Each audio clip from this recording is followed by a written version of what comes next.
সবার হৃদয়ে বিরাজমান প্রভু পরমাত্মাকে আমার প্রণাম। আমরা শ্রী সন্ত কবি তুলসীদাসজির লেখা শ্রী রামচরিতমানসের প্রতিটা শ্লোকের মানে আর ব্যাখ্যা বুঝছি, সুতরাং শুনছি। আজকে 6 নম্বর শ্লোক পড়বো। এটি বালকাণ্ডের 6 নম্বর শ্লোক, আর এগুলোকে মঙ্গলাচরণ বলা হয়, আর এগুলো সমস্ত কিছু সংস্কৃতে রয়েছে। তাহলে আজকে 6 নম্বর শ্লোক পড়ছি। এখানে শ্রী তুলসীদাসজি লিখছেন 6 নম্বর শ্লোকে, ইয়ান মায়া বশবর্তী বিশ্বমাখিলাম ব্রহ্মাদি দেবাসুরা ইয়ৎ সতবাত মিশৈব ভাতি সকলম রজ্জো यथा हेर भ्रम यत् पात प्लवमेकमेव हि भयं भो धीशति तीर्ष्या बतम वन्देहं तमशेष कारण परम रामाख्यामीशम हरियम। এখানে তুলসীদাসজি স্পষ্ট রূপে কিন্তু ঘোষণা করছেন শ্রী রামই শ্রী হরির অবতার। কি বলছেন এখানে তিনি রামাখ্যাম মিশম হরিয়ম, মানে সেই শ্রী হরি যিনি শ্রী রাম নামে পরিচিত, আমি তাকে প্রণাম করছি। আর কি বলছেন, এই যে চারিদিকে মায়ার যে বিস্তার হয়ে আছে, এই শ্রী হরির মায়া, শ্রী রামকে তুলসীদাসজি কিন্তু বারবার বলেছেন যে তিনি মায়াপতি। তাহলে সবাই এই মায়ার কারণেই কিন্তু বিভ্রান্ত হয়ে আছে, হয়ে পড়েছে। সবার মধ্যেই ভ্রমের কারণ হলো কিন্তু এই মায়া। তিনি বলছেন এই যে এই রকমের ভ্রম, রজ্জু বা দড়ি দেখে যেমন সাপের ভ্রম হয়, এই রকমই মানে ভ্রম আমাদের মায়ার জন্য হয়েছে। রজ্জু সর্প ভ্রম, এটা আমরা জানি। যখন আমরা রজ্জুকে সাপ ভেবে নিই, তখন আমাদের কিন্তু সমস্ত ব্যবহারই বা আচরণ সেই রকম হয়ে যায়, যেমন সাপকে দেখার পরে আমাদের হয়। সেই রকমই ভয়, সেই রকমই সমস্ত কিছু আতঙ্ক আমাদের কিন্তু ঘিরে ধরে।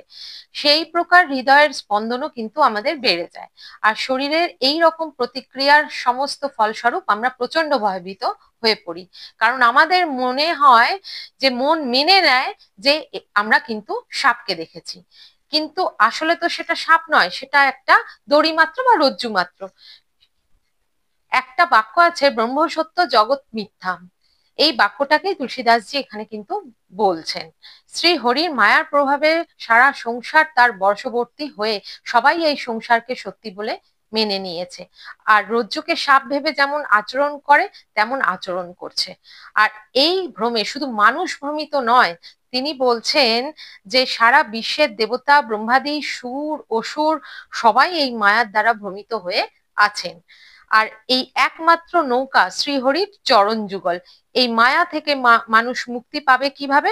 শ্রীহরির চরণের সাহায্যে, কারণ তার চরণ হলো ওই নৌকার সমান। তাহলে ভগবানের চরণের যে আশ্রয় নেবে, যেটা সেই নৌকার সমান, সেটা এই মায়ারূপী ভবসাগর থেকে মুক্তি দেবে। আর এই কারণেই শ্রীহরির চরণের গুণগান আর বন্দনা করতে বলা হয়। অনেক ভক্তরাই ভগবানের কাছে শুধু তার চরণের প্রীতি আর অখণ্ড অবিচল ভক্তি চায়। ভক্ত প্রহ্লাদকে বলা হয়েছিল যে বলো তোমার কি চাই, কিন্তু প্রহ্লাদ বলেছিল আর কি, তার কিন্তু কিছু চাই না, তার শুধু শ্রী হরির চরণের ধ্যান চাই। নচিকেতাকেও কিন্তু যমরাজ একই কথা বলেছিলেন যে তুমি কি চাও, কিন্তু সে বলেছিল যে সে কিছুই জানতে চায় না আর কিছুই চায়ও না। সে বলেছিল সেটাই চাই যা দিয়ে শুধু শ্রী হরির চরণের ধ্যান প্রাপ্ত করা যায়। আর রাবণ বিভীষণ আর কুম্ভকর্ণের কথা তো আমরা সবাই জানি যে সেখানে একমাত্র বিভীষণই কিন্তু চেয়েছিল যে শ্রী হরির চরণে তার সব সময় ভক্তি যেন অবিচল থাকে। আমরাও কিন্তু সেটাই চাই, আর সেই কথাই এখানে তুলসীদাসজি বলে চলেছেন। সেই শ্রী হরি যার চরণ যুগল এই সাগর থেকে মুক্তির জন্য নৌকার সমান, আমি সেই শ্রী হরির বন্দনা করছি। আর সেই শ্রী হরি যিনি এই সংসারের সমস্ত কার্য আর কারণের থেকে সম্পূর্ণ উপরে, সেই মায়াপতি শ্রীরামকে তিনি নমস্কার করছেন। সেই শ্রীরাম যিনি শ্রী হরির অবতার, আর যাকে সারা সংসার শ্রী রাম নামে জানে। তো কত গূঢ় কথা এখানে কিন্তু তুলসীদাসজি আমাদের এই শ্লোকের মাধ্যমে, স্তুতির মাধ্যমে বলে দিয়েছেন। হরি ওম তৎসৎ।